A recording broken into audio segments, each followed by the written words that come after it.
Құрметті әріптестер мен бизнес серіктестер, мұнай-газ саласы ауыр жұмыс санатына жатады.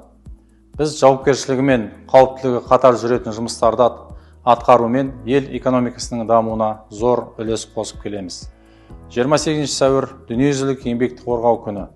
Бұл күн әлем бойынша еңбекті қорғаудың маңыздылығын тағы да еске салады. Ембі-Мұнай-газ акционерлік қоғамы әрбір әріптесіміздің денсаулығы мен өміріне, оның қауіпсіз еңбек етуіне басымдық береді. Ұжымдық жауапкершіліктің негізінде қауіпсіз жұмыс ортасын құру арқылы компания мәдениетін қалыптастырамыз.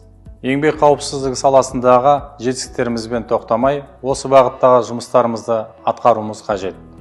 Өйткені біз үшін әрбір адамның жұмыс орнынан үйіне аман-есен оралуы өте маңызды. Қауіпсіздік өзімізден басталады. Сол үшін сіздерді қауіпсіздік ережелерін қатаң сақтауға шақырамын. Сіздерге және отбасыларыңызға денсаулық пен амандық тілеймін. Ұмытпаңыз, сізді отбасыңыз күтіп отыр.